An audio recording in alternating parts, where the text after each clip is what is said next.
Beautiful.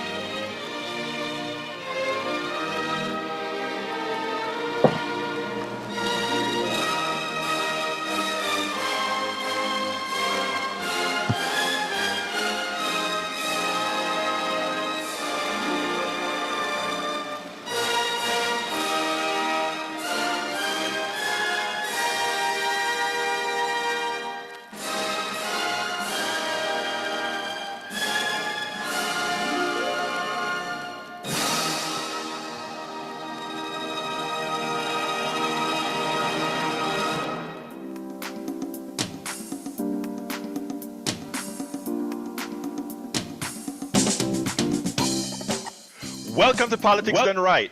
My name is Egberto Willis, your host. Good morning, Houston. Good morning, Harris County. Good morning to the great state of Texas. Good morning to the United States of America. Good morning to every nook and cranny receiving our signals from our 100,000 watt transmitter. Good morning to the rest of the world having great access through the wonderful genius of the internet. Folks, we're going to have a great show for you today. We got a great start with the national anthem on the day when many protesters are being evicted from their camps as they protest the mass murder that is occurring right now in Gaza. Folks, I am glad that Howard started with the national anthem, but it was a shocker to me. But it is apropos to have had that today. Protests, folks, is not a bad thing. It's a centralized thing. Destruction of property, that sort of stuff is bad, but don't let provocateurs change what the reality is of protest. But before we get any further, I need to get into the studio, the people, the geniuses. Buenos dias, mis hermanos favoritos en el estudio in Caroline. Good morning, my brothers in the Well, studio at our Caroline. our nation was founded on a protest from England. We were Yes. protesting. The Boston Tea Party was a big example of that. They threw all that tea in the harbor, Yeah. and destruction of property is going to happen. But you've got to stand up and make your voice heard. If you can't do it at the ballot box, well, sometimes you just got to take things into your own hands. And for the protesters, protest away, because this is nothing more than United States sponsored genocide, and it's wrong, and it needs to stop. We need to stop giving Israel money because we need the money. So you've had my mini rant today. And good morning, Egberto and Jack. What you got, man? Good morning, Egberto. Buenos dias, Jack. Okay, well, it goes along with the same thing. What scares the corporate elites more than anything? Students speaking truth to power. Students are the consciousness of the world. They see with their eyes, they feel with their hearts, and they speak their truth. This scares the hell out of the businessman because it holds them accountable for their actions. It's like when a child corrects an adult and the adult knows the child is right, but the adult punishes them for their defiance. Businessmen fear student protests. They use violence and false innuendo to suppress the student message. The right of dissent is key to maintaining our freedom. Brother, you nailed it. Thank you for saying it. And I like the analogy. There are some parents that when they are corrected by the youth, the kids, there are some teachers when they're corrected by the youth, the kids, they don't have enough within to just say, "Oh, I was wrong. You were right." As Anand Hirada said yesterday, and I have a tape that a video that I made on that I'll play if we don't get overboard today with our calls and with Neil Aquino that's here with us today. But this thing that I want to play is a piece where he says, "Remember this." Every single student movement that we've had thus far in this country, maybe they didn't have the answers as far as solution is concerned, but they were right. They aged well.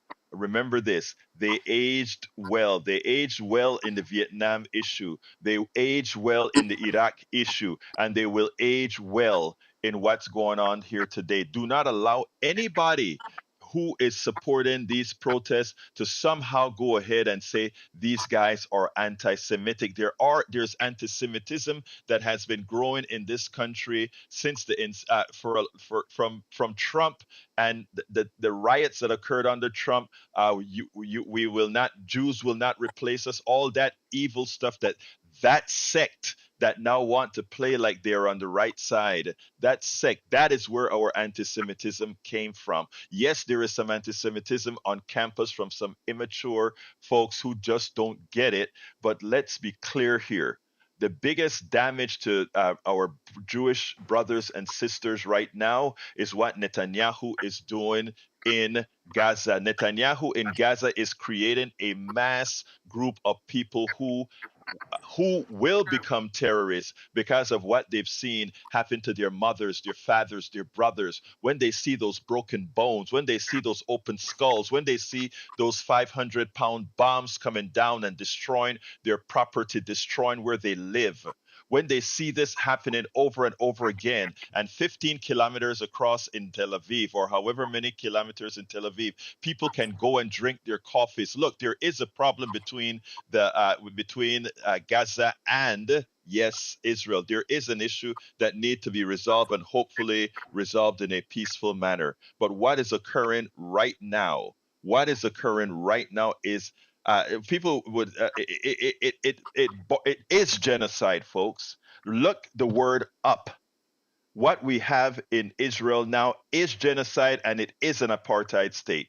I don't say much of this on air here at KPFT, but at some point, humanity and morality must reign. It is horrendous what Hamas did. It is horrendous what Netanyahu did. It is horrendous that you continue to take people's property in the West Bank. There are a whole lot of things to be honest about. And you know what? In those encampments right now, there are our Jewish brothers and sisters participating and saying what these agents, what this government is doing is wrong. To my students over in all these campuses, I revere you. I honestly revere you. And as people like Morning Joe and the others speak up against you as if you are doing something immorally wrong, no, you are morally right. You are morally right. We need to have a moral stand at some point. But anyhow, folks, today we are honored to have, once again, it's Thursday, which means it is Brother Neil Aquino's Day, the founder of the Houston Democracy Project, one of our great leaders in this city and actually in this state, and I'm pretty sure the darn country. Neil Aquino, how are you doing this morning? Very good. Good morning, Egberto, and good morning, global politics done right audience. I'm reading here about the arrest at Fordham University in Queens. I have a friend whose daughter goes there, and it's a Jewish family, and they're excellent people, but it's caused a little bit of tension between me and my friend. And it's a tough issue to talk about, but I agree with the things that Egberto said, and I appreciate the protesters. Thank you, Neil. Neil, Johnny and Stephen, I'm coming to you guys in a second here, but I want Neil to open up with the issue on HCAD and nominations first. Then I promise to get to you guys on the phone. Oh, Neil dropped out again. I tell you what, Neil, I've been having some connection issues. So what I'm going to do is I'm going to take Stephen and then Johnny. So let's go to Stephen. Come on in, Stephen. How are you doing this morning, my brother? So, good morning, to you. Yeah, come on in, Stephen. Good morning. Good morning to you guys. To you again, you and your guests and the geniuses. I just like to say I am constantly distressed at what is the propaganda which is put out by Israel and the current administration with regard to the situation as it stands with the war of Israel against Hamas. You know, when your enemy, such as Hamas, is invisible, certainly the victims of the war with your enemy become invisible. And I think that's what has happened with the victims, the true victims of this war campaign has become to Israel and the United States.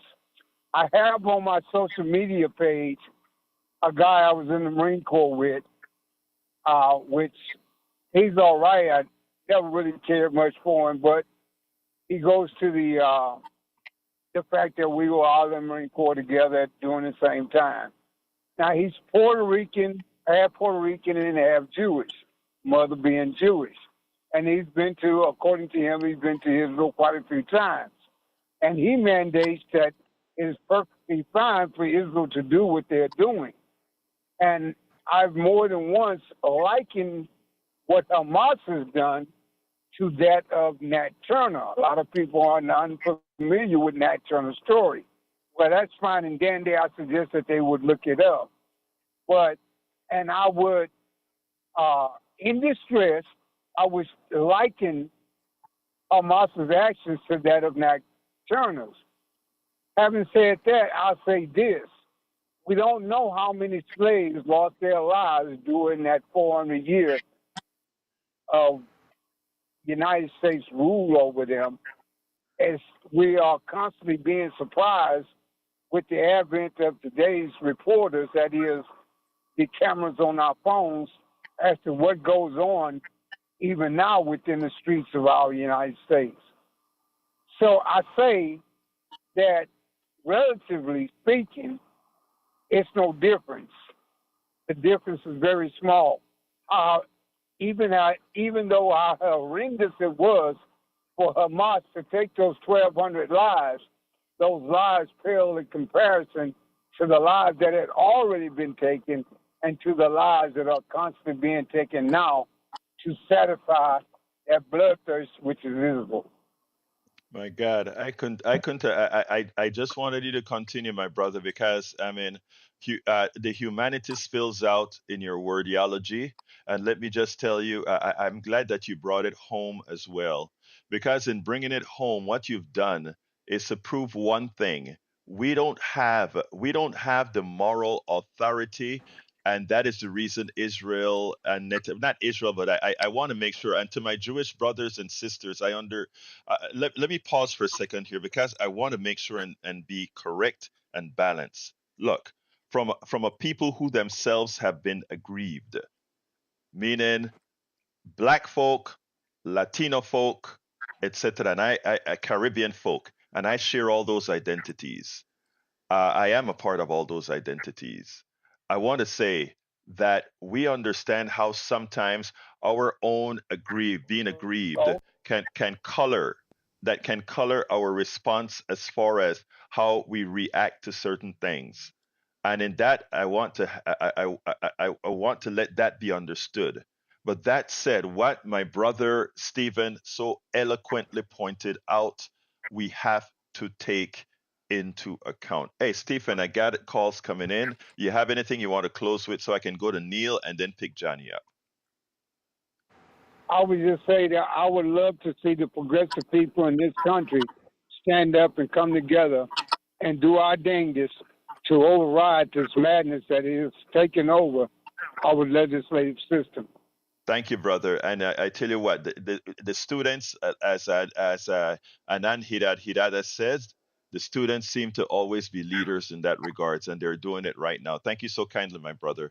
All right, Johnny, I'm coming to you, but let me get to Neil. I want Neil to bring up something about HCAD right now, and endorsement, because I need to get this story out for our local elections. Go ahead, brother Neil. Very great. Very good. So the HCAT elections coming up, Harris County Appraisal District's election day is this Saturday. Turnout has been very low, and we've talked about the need to not have Paul Betancourt's candidates for these Harris County Appraisal Districts win. And so there's one candidate named Kyle Scott. This is in my Houston Democracy Project blog. Kyle Scott, who in 2022 was the losing candidate for Harris County Treasurer. He lost.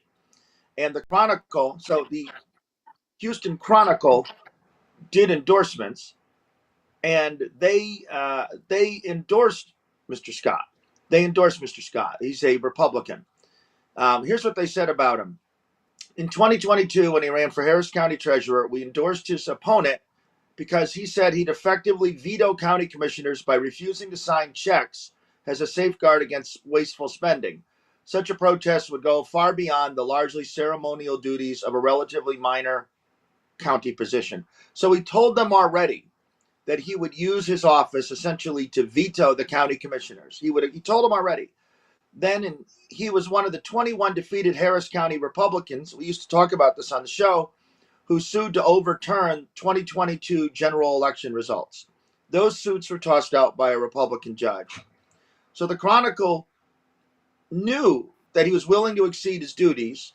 And then, in our political climate of election denial, he sued to overturn the people's vote. Okay, we temporarily lost Neil, who's going to come back in a minute. So, he's back. Go ahead, Neil. Okay, and I'm back. So I'm sorry. I keep blinking out. I'll be out for a second. And they still endorsed him. So the upshot of this is we should be able to trust our institutions. We should be able to trust the editorial board, not to make the picks that, we always prefer. But when they tell you they're an election denier, when they've sued to overturn it, when they've talked about using their office to veto, the county, it's in this climate of election denial, and they still endorse them. And it so often feels as we fight these anti-democratic challenges that we are really on our own. And the Chronicle, to my view, shouldn't interview any candidate who won't make a firm commitment to accepting election results. I'm not a press basher. Chronicle reporters do good work. Jen Rice at the Chronicle made clear that these suits had little merit, that the 2022 vote was perfectly fair and fine. So it's just kind of incredible to me. It's just incredible to me that this is the decision that our decision makers make. He's told you he doesn't respect election results, and they still endorse him. I think they picked two of the three that you've actually suggested people vote for at the Houston Democracy Project. Is that correct? No, they suggested Kathy Bluford Daniels for position 1, Kyle Scott for position 2, and another woman for a Republican woman who does not have the same issue. Whether she supports Trump or not, I don't know. I don't need people to stop being Republicans. There's two parties for 330 million people. There's going to be Republicans. There's going to be other party. What I need people to do is step back from support of an election denier. Okay, Lisa Murkowski, or locally Bill King, right, who ran for mayor. He has stepped back from it. I think it's important that what you just said, you're not asking anybody not to be a Republican. In fact, I always, I've done programs where I've said, I want Republicans. We need Republicans. We need to have people to object and to test all the policies that each other wants. When a Republican come out with a policy, it's necessary for progressive to stress test that policy. When progressives comes out with a policy, or Democrats come out with a policy, we need Republicans, people who are usually in the opposition, to stress test it. That makes things better. So I am not anti-Republican. I am anti-fascism, which is what the party has turned into. Let me go to Johnny now, and thank you for that, folks. But anyway, folks, beforehand, the election is when the early vote is done. When is the early election? voting is done, and every election denier elected is another brick in the local structure of authoritarianism. Then that's what I've been saying. These appraisal district issues themselves are important. The Republicans want to be able to strangle local revenue. I voted for Kathy Bluford Daniels, Melissa Noriega, and Palumi Adelke, position. Amazingly, that those are the ones that I voted for as well. Let's go to Johnny. Come on in, Johnny. Sorry to have you hold in, and sorry to have Harry and Gonzalo hold in as well. Come on in, Johnny. Okay, brother from another mother, I trust you can hear me okay. Yes, we can, sir. Okay. And to dovetail what Magic Jack said earlier, I would like to add that what would really give the oligarchs some pause would see not only young people in their 20s at universities doing what they're doing, but for theoretical white guys in their 60s also join in with them, not just in spirit, but in open thought in public, alongside with them, showing up, emailing, snail mailing, with the same exact sentiments that I express with you guys each and every day. And to put that on steroids, how about, here's my fantasy. We have a coalition of organizations like Code Inc. and Move On and Democracy Project with Neil Aquino for the purpose of recruiting volunteers across the country, not just law school students, but other students in other disciplines, for the purpose of teaching them how to perform citizens arrest of cops who are performing their duties illegally. So we put a stop to their beating up and killing Black and Latino American citizens. That would give people lots of, especially that guy who looks like Elton John, one of those Trump attorney generals, William Barr. Remember what he said the other day? He said all these bad things about Trump, but then he said he would still vote for him. He needs to be paused in prison. Yeah, I mean, let me tell you. Look, Johnny. Thank you for saying that. And as a white guy, Johnny came out and said, we want white guys to step up. And what do you mean, white older guys to step up? And what he means as well is that right now Trump is trying to create this false split between white men as a victim right now. And I've had this discussion with Neil Aquino, my white brother right here on the show right now. And that is the case. Our white brothers have to step up now to say, no, what Donald Trump is pushing is full of it. We are no victims. We're a part of this fabric of America. And we want to be a part of the solution. I let you respond real quick to that, Neil. Then I want to jump to Melissa. Yeah, and I'll say one of the unfortunate things is that survey after survey is showing that message is reaching white younger men too. Yes. What Jack said earlier about you young people being a voice, that's true. There also is I saw a story, unfortunately at the same time, I saw a story about the German far right party. The Alternative for Germany is getting more young white supporters. That's just not the center right; it's the far right. I read about in Modi, who's been doing in India, who's been attacking Muslims and freedom of the press. Young Indians, many are voting for him. So unfortunately, these battles continue across the generations. And look, progressives have to do a job. We got to stop seeming elitist, etc. And we need to make sure that the door is open for everybody. Are you listening, my Appalachian brothers and sisters? We want you. Melissa, come on in, my sister. Good morning, Houston. Good morning, panel. Good morning, Experto. How are you Good this morning, my dear. How are you doing, my dear, beautiful lady? Talk to me. So I just wanted to call and commend you for approving the January 6th riots. You just approved the whole situation. Oh, right? who approved it? You said you just did. How? You just said that the stress. Okay, you just said that we need stress testers. And I would call January 6th a stress tester. Oh, they had a grievance. You scared me for a minute, Melissa. I ain't scared. That's the truth. They brought their grievance to the Capitol, and it's just the difference is they were allowed to enter. Black Lives Matter wasn't allowed to enter. Let me just. It's like, okay, we need stress testers, right? So I would compare January 6th as an adult event and our youth as a minor cause, but it's still a cause. It's for the people to understand that they have a grievance. We need to stand up and fight it. It doesn't really matter what color you are. Girl, young lady, you are so. Let me tell you something, okay?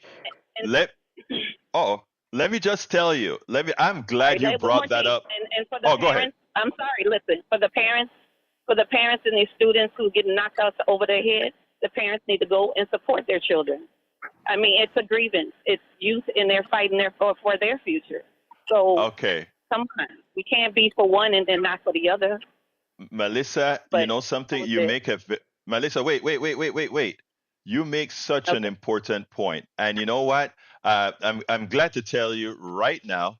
Guess what, beautiful? I was ahead of you because the piece that I'm Uh-huh. playing, the piece that I'm playing, that the piece that I'm supposed to play, if we can get through all the calls and Aquino, actually, Anand Hidadadas spoke about that when they said brought up January 6th. If what these kids are doing, if January 6th is okay, and we make a distinction about January 6th, but actually a lot of January 6th would have been okay. So yes, you're right about that. Okay, but Thank we made a distinction, and I want you to listen to that. If I don't get a chance to play it, you are on my newsletter, I believe. Go ahead and check out Yes, what the I have it. newsletter. Yeah, check out the newsletter and what we said for Anand Hidadas. But anyway, I am glad that you brought that up because the one thing we don't want to be, we have to be intellectually honest and Yes, consistent. You agree? correct. Yes, sir. Thank you so much. I'll So continue listening now. thank you, my dear. Check it out. We'll talk. All right, let's go to Harry. Come on in, Harry. Sorry for keeping you waiting this long. That's okay. I love what Melissa had to say. She's absolutely right about that. I love what Stephen had to say, and I love what the mayor of politics on the right had to say. We need all of those things. Well, I'll just say this. I've said this before on your show recently. Let's see. Howard Reynolds, Jack Van Dever, your guest today, Neil Aquino, you, Eberto Willis, and all the progressive callers that call this show. We need progressive-minded thinking people. Now, what Howard was saying there earlier about stop giving them weapons, I don't know if Joe Biden, if he were to get a second term, would stop that and would call for a permanent ceasefire. I know Dr. Cornel West, if he became president, would do that because he's a humanitarian and he's about doing the Harry, right can I thing. interrupt you? I normally don't interrupt I usually Go make ahead, you go make the whole point, ahead. but I want to interrupt on this second here. First of all, I think you are right. I don't think arms will stop specifically if Biden gets reelected. But here's the other thing that I would say. It doesn't matter which American president gets reelected until we the people's mindset change and force them to change that policy. That policy will Right, remain. So I'm saying that is right, one of the reasons I can't vote solely on that particular item. But you are correct. I agree with you, sir. Continue, my right. friend. Right. We need progressive-minded thinking senators like Senator Sanders, and we need progressive-minded thinking House of Representatives. And what Tag told you the other day, that's not talked about on Steve Hunter's show, about the hydrocarbons, about the natural gas field, the oil. That's why Netanyahu wants that. What you said on this show before, what Hamas did was wrong. But who funded Hamas? Netanyahu did. And then they went and attacked and killed those 1,400 Israelis. Now the Israelis use that as justification, the Netanyahu government, to commit mass genocide. And they talk all this nonsense about, well, they're using the Judean people or the people we call Palestinians today that are not part of the Hamas organization as human shields because they want to drive those people out of there. And they want to take the Gaza and Rafah and all those cities. Harry, wrap her up for me so I can go to Gonzalo. I think I want to play that 12-minute video because I think it's important. Go ahead. Thank you, Harry. We need to hear that. We need to hear Gonzalo, and Right. we need more. We need politics done right, and Utah need to keep having progressive-minded thinking people, and the students keep doing what you're doing, and keep protesting, keep demonstrating. Thank you, brother. Appreciate you. Appreciate you. Can I say something just for a brief moment? Yeah, please do. I wanted to say this last week and I'm pulling it up. With Cornel West, his vice presidential pick. Oh God, we lost him again. I'm gonna wait 5 seconds. If he comes back in 5 seconds, I'll let him finish. I think he's back. Go ahead, real quick to finish that. Let me find the exact point I want to make. Go to the call, please. Okay, come on, Gonzalo. Gonzalo, you are on. Good morning, Good morning, my brother. Estás aquí, hermano. Háblame. Yes. Okay. About the protesters, what I have seen is banners reading ceasefire. If there are other people who take advantage of the event to say something about the Jewish or people who take advantage of going there to do illegal stuff, that's another thing. But the main point is ceasefire. If you hear the students, they have their voice, and their goal is to claim a ceasefire. I haven't heard a statement from President Biden about that. What I have read is Blinken has been 7 times to Israel to try to convince Netanyahu about the possibility of having a ceasefire. But we recently voted, and a huge, humongous check was issued with the complicity of both Republicans and Democrats to support the wars in Ukraine and Israel.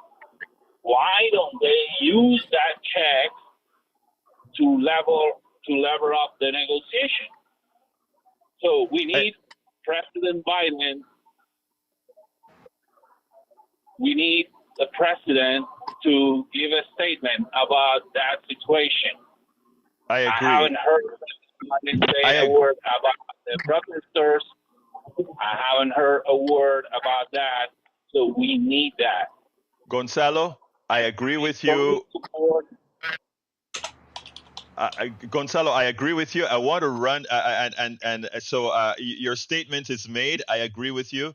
I'd like to go ahead and play this video, and then I'll come back, and anybody else can call in after that. But I really think Melissa opened the door. That the fact that Melissa heard what she heard, I think it's important that we play this video, because she would be representative of the honesty that a lot of people are going to say, hey, what about this? It's important. So let's listen to this, and then I'll get back to Aquino and the others. But let's listen to this now, and then we'll take it on the other side. This morning on Morning Joe, I saw what is likely one of the most intelligent discussions on the protest movement that's happening right now for the ceasefire.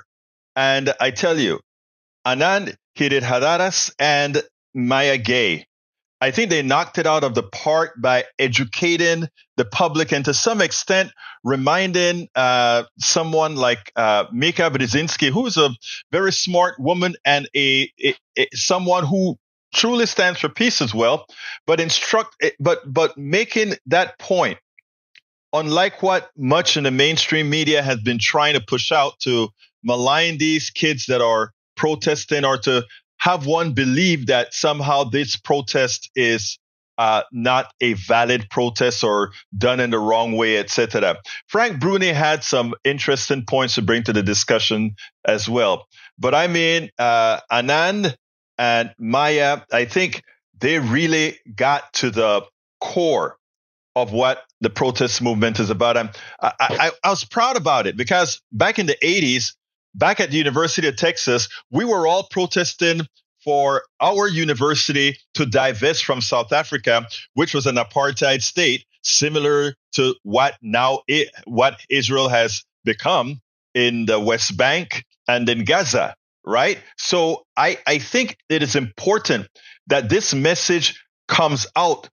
What Anand points out, it's that the message that these students are putting out is likely to age much better than those who are continuously trying to malign them or oppress them. Check this out, and then we'll take it on the other side. Mara, you used 2 words that are so important. You said challenging, you said complexity, and then you said we have to hold several truths at once. We're no longer any good at that. I have my truth. You have your truth. I don't consider your perspective and wonder what the merit in it is or how you came at it. I don't think we need to find some sort of common ground.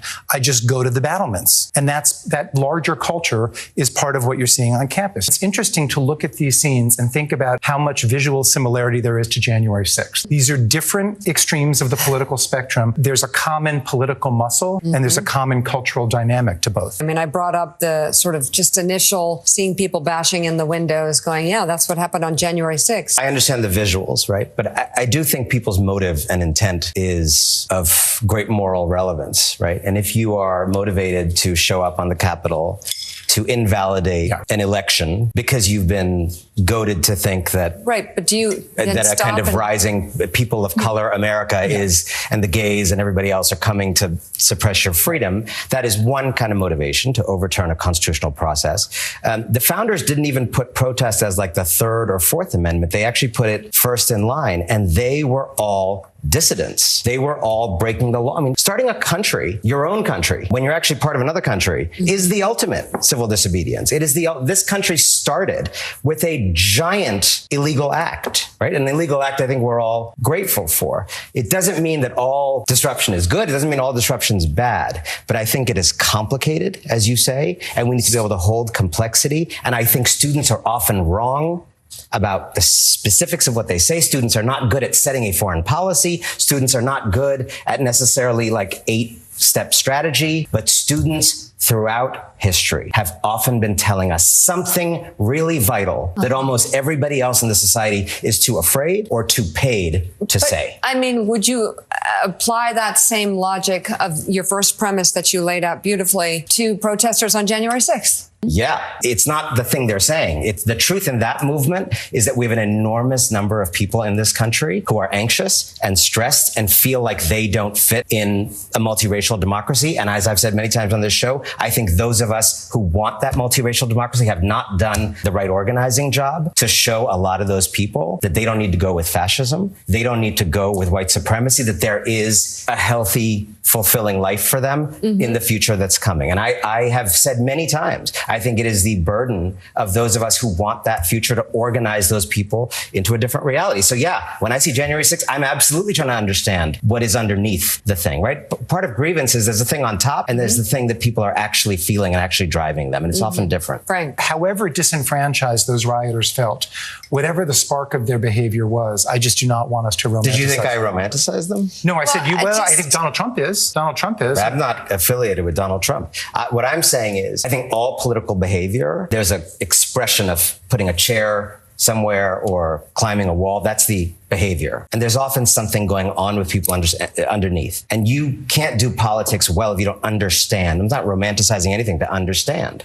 If you don't understand why very large numbers of white people in this country have been convinced that fascism is better than multiracial, if you don't like get that and have that ability to talk to them and do some research, you're not going to be able to outwit that. And I think if you don't understand what is motivating students to potentially throw their entire careers, academic prospects, what's inspiring them to potentially throw all of that out, again, you're missing something. You don't have to agree with it, but they're telling you something. And throughout history, they've often been telling us something that aged better than the people who were against them at the time. I'm pretty sure we are on the same page here, but no matter where it happens, violence and, breaking of the laws, vandalism, taking over buildings, jumping in them, running all over them, saying you want to kill somebody is wrong. Always and wrong. Deserves consequences. Absolutely. And by the way, civil disobedience is people choosing to suffer those consequences to make their point. That's literally what it is. It's a choice to face it's a choice to willfully break the law in the view of everybody. Violence is always wrong. The intolerance that we've seen in this movement, any other movement, elements of it, always wrong. But it's also been overblown.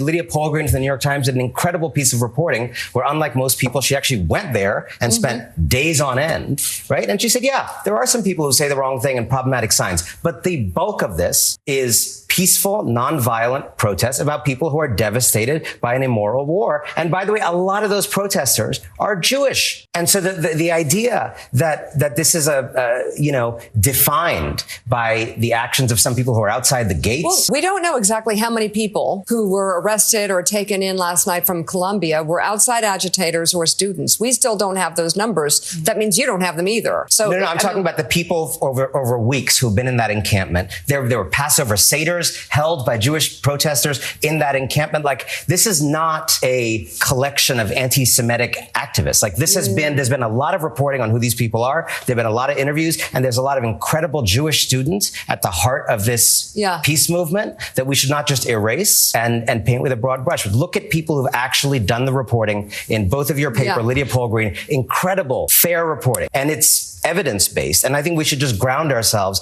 in evidence rather than kind of slandering this group of people, as so many people are doing. I'm not slandering anybody. No, I'm not saying you are. I'm saying a lot of people. They can't break the law and break into buildings. No, they were choosing to break the law to face consequences to make a point. I just want to, again, just separate the difference between breaking a law that says you can't enter a building and occupy an administration building and committing acts of violence on other individuals. So I just think we need to separate that for a moment. I think that's really important because I believe there should be consequences for, occupying an administration building as well. But that is not the same action as committing violence. That is actually, I believe, a part of civil disobedience. And actually, when you look back at the civil rights movement, the belief among those leaders, and I think this was the right one, was that violence is corrosive to the human spirit and also to democracy. So actually, it was an inversion of what we're thinking of at the moment. What you actually had was people from SNCC and other movements who were having violence committed upon them and refusing to act in response. That's what you saw at lunch counters across the country. That's what you saw when we saw police hoses coming out against peaceful protesters protesting for civil rights. So I just want to highlight that to say that there is a right way to go about civil disobedience that is still going to be uncomfortable, but it is not going to be violent. But taking over a building versus the violence that we might have seen versus chanting river to the sea. I think the difficult thing about the First Amendment is that you can have hateful speech, offensive speech, and the First Amendment still applies. That's true if the Klan was marching through Fifth Avenue right now. They have a right to do that. And that is difficult for us. So even when something is offensive, that doesn't necessarily mean that people should be stopped from expressing offensive views. I just want to be clear. I find anti-Semitism horrific and offensive. But again, I think that universities are public spaces, and I don't have the right to be safeguarded from offensive speech necessarily. I think that's very difficult. That Mara is making very well is that there is on one side of a line, there is violence, intimidation, hate that's directed at individuals that's all on this side of the line, and we don't endorse any of that. And no one sensible that I know endorses any of that. But on the other side of the line, there is encampment. There's even things like taking over buildings, which has a history in this country as part of protests that aged better than the people who are against those protests. And it is part of the discomfort of living in a free society. And sometimes people who we perceive in the moment, I just saw the incredible Broadway new musical, those women fighting for suffrage were cast in exactly the same light. They were force-fed by the police because they were perceived in the exact same light as people on the wrong side of history. They aged much better.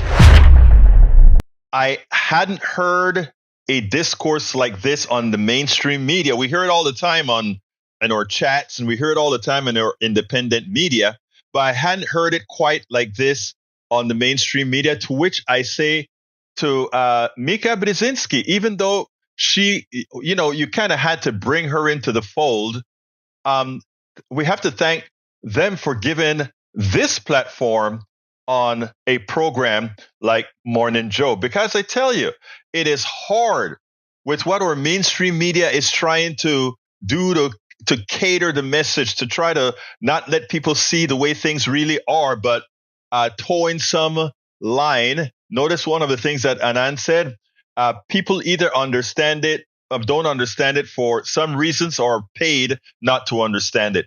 This was a great job. Anand and Mara Gay and Anand Giridaradas, great job. As well, Frank Bruni for some input that actually I think closed the loop. We spend a lot of time. Absolutely so, folks. Absolutely so. So, folks, as you can see, Melissa, who called in about Jan 6, you see that was a central topic, and both the similarities, distinction, and what part was right, etc. Let's go to Brother Neil, who wanted to make the comment. I trust that you found the thing you wanted to find. Oh, I'll make that. Let me just say, and if I blink out, I'll be back in 3 seconds. But I protest every week at Senator Cornyn's office, and you have to, the police who we have a complicated relationship with, but the police will put the onus on us. So we are out there. We've been there for 7 years and 14 weeks at Senator Cornyn's office, 11:30 each 5300 Memorial Drive each Tuesday, and when we've had things thrown at us, the police initially have said, "Oh, that's your fault. You stirred them up." So even here in this multiracial Democratic voting city, we are out there for 7 years, and there is this presumption among institutions that you're doing something wrong or that you're a pain in the butt, and that is always the bias against protest, even relatively tame ones like the Cornyn, and let me just talk to the First Amendment. The only thing that keeps us out there is the First Amendment. The only thing that has stopped, because the building management at the place where we protest in the apartment building across the side street have wanted us gone, and they can't do it because of the First Amendment. So the thing I would say is that protesters, there's always this onus, this bias. You're doing something wrong. You're the cause of the problem. And I've become a semi-scholar in the First Amendment. It's an amazing thing. The First Amendment is your permit to protest. You don't need a permit generally unless you're going to use amplified sound or you need a big public park or something. You can go protest or organize your protest tomorrow, and the First Amendment gives you great latitude. And even in these times, and even with a big giant police force, it's amazingly powerful. Thank you, my brother. Appreciate that. And before we go to Patrick, because I think you had something local to say, or is that not important? If you can do it in 15 seconds or so. No, the Cornyn protest locally, Angle was my Okay, local. gotcha. Gotcha. Let's go to Patrick. But before I get to Patrick, folks, my email address for the person asking for it is kpft@politicsdoneright.com. I repeat, kpft@politicsdoneright.com. Come on in, Patrick. And I'm going to have to restrict everybody to a minute now, folks. Come on in, Patrick. Sure. Good morning. It seems to me like January 6th is more of trying to end democracy, and what's going on now in the universities is trying to spread democracy and strengthen it. To the rest of the world, if we weren't protesting like this, we wouldn't look any better than the German people during World War II. So even if you don't like what's going on there, you should understand that's making a difference. That's all I have to say. Thanks. Thank you so kindly for your words, Patrick. Very important words. Let's go ahead and go on to Tag. Morning, Egberto. Good morning, Tag. 1 minute, my brother. Gotcha. Our biggest problem with this Israel and Gaza thing is that we don't really have a clear-cut policy that, except for to feed Israel with weapons like you'd give sugar to a sugar junkie. That's the only policy we have. And we have Congress that's having all these hearings and stuff, but nobody is really, establishing a policy on Gaza and the Palestinians. And my comment is, we have one Palestinian in Congress, Ilhan Omar, and I believe that she should head up a committee in the House of Representatives to, formulate some policy for Gaza and for the Palestinians.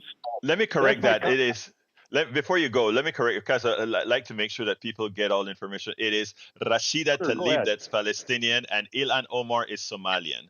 But or rather, of Somalian descent, and Rashida Tlaib is of Palestinian descent. And and let me tell you, you are so right, Tag. But here's the problem: Democrats are too timid to take on an issue like that, because if she attempted to create a policy framing theme on Palestine and Israel, it would be, she would get swords from every New York Democrat, every California. It is ridiculous what would go through, which is what you're saying. It is something that needs to be examined. I agree 100%. So absolutely so. Let's go ahead and talk to. Me out on the name. Yeah, no problem at all, brother. You take care. And Melissa, I think I got that text. I have to understand it. I don't quite understand it yet, but I'm going to figure it out in a minute. Come on in, Johnny. what Mika needs to understand and accept is the idea of education through repetition, like advertising does. So it's good, all well and good to have that kind of discourse, but she needs to have that over and over and over again, just like we do. Otherwise, it's a lost cause. Yes, you're so right. In other words, if we had more intelligent discourse instead of just talking points on TV. And I love, I am glad that I do some preparations here, because the biggest point of that program spoke about Jan 6. And when we have a caller calls in, like Melissa did, and said, hey, Jan 6, and bring that up, a lot of people are scared to bring that subject up in correlation with, let's say, the student movement, because an intelligent discourse isn't have on it, right? And that is what Anand Giridaradas did. He said, hey, let's look at what it is that drove those people here, man. Let's look at the underlying issues, because every protest has a genesis, right?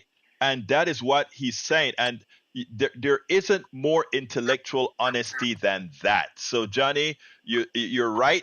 It should be something that we have over and over again. The problem with intellectual honesty, the problem with having these types of discourses, it actually destroys the plutocracy, because those in power start to lose the grip that they have when people find out that really they don't have the reason for being there. Anyway, Johnny, wrap it up for me.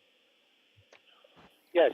So the bottom line is you don't need that kind of inspiration, but she does. She needs to hire someone like me to be a producer in her ear in real time. That's what she needs. You hear, Mika, Johnny wants a job.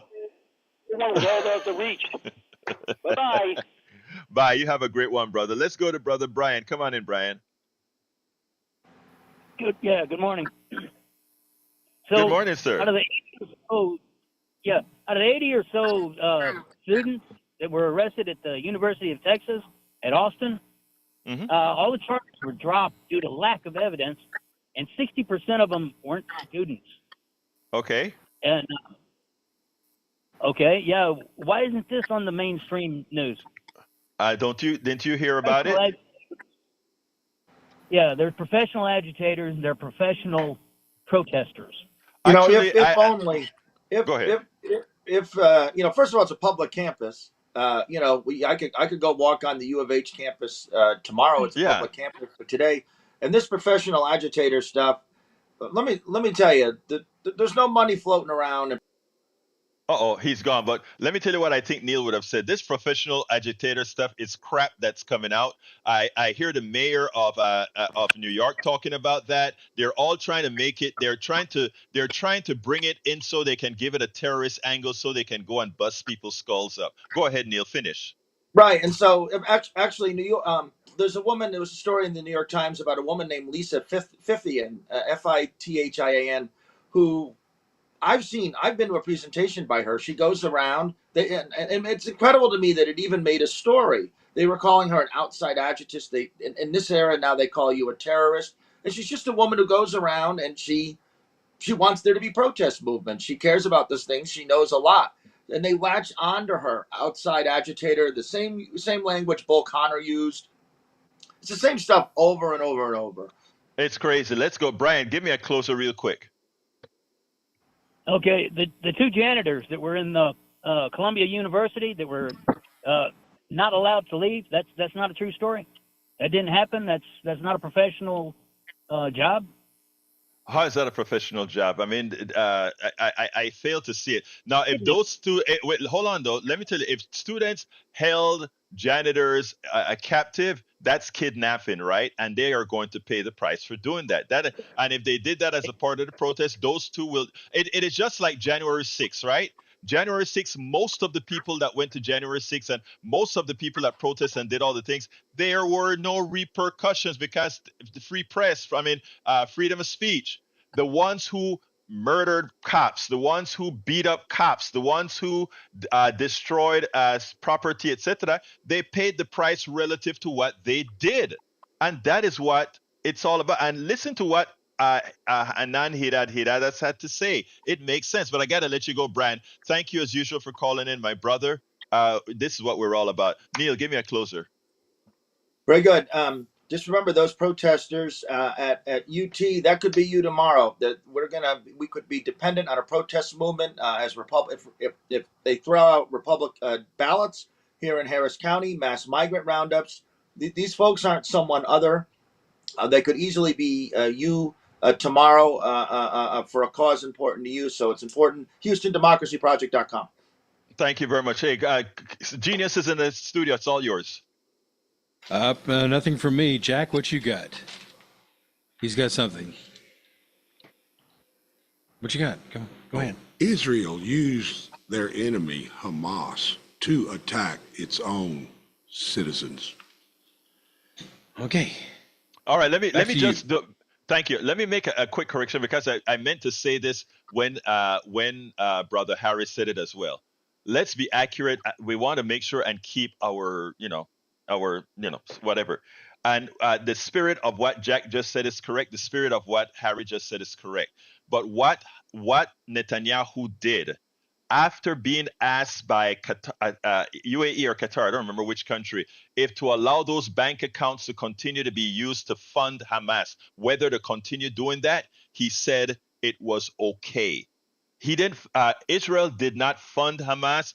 Netanyahu did not give Hamas money, but they gave the green light for funding to Hamas, which then turned around and attacked Israel. And by the way, also Israel was so preoccupied with creating settlements in the West in the West Bank that they forgot about keeping their border safe. Anyway, folks, I got to get out of here.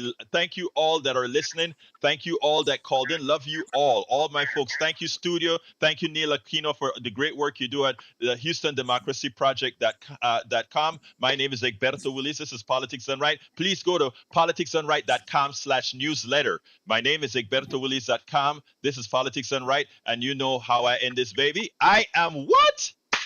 Out. Good Planet. It's time now for your good news for a good planet. The Alternative Limb Project. An amputee is often defined by what's missing, but prosthetic limb maker Sofia de Oliveira Barata sees things differently. Known for being a master maker of realistic body parts, legs, arms, feet, hands, fingers, and toes, Sophie's artistic side drove her to explore an abstract and surreal version of her profession. Her company, the Alternative Limb Project, offers amputees an opportunity to express themselves with sculptural limbs that are as unique as they are. Working closely with her clients, she has designed prosthetic limbs that are true works of art, as well as functioning body parts. Each piece, like art, is also titled, such as Synchronized, an arm designed as a piece of jewelry whose internal electronics read the wearer's pulse and through the wrist ticks in time to her heartbeat. Phantom Limb is a bionic arm complete with a USB port, a small drone, FPV goggles, LED lights, a flashlight, and a laser. Sophie has also created a leg covered in Swarovski crystals, an arm with snakes crawling out of it, and a 26-vertebrae living vine arm whose movement is controlled by sensors under the wearer's toes. The mission of the Alternative Limb Project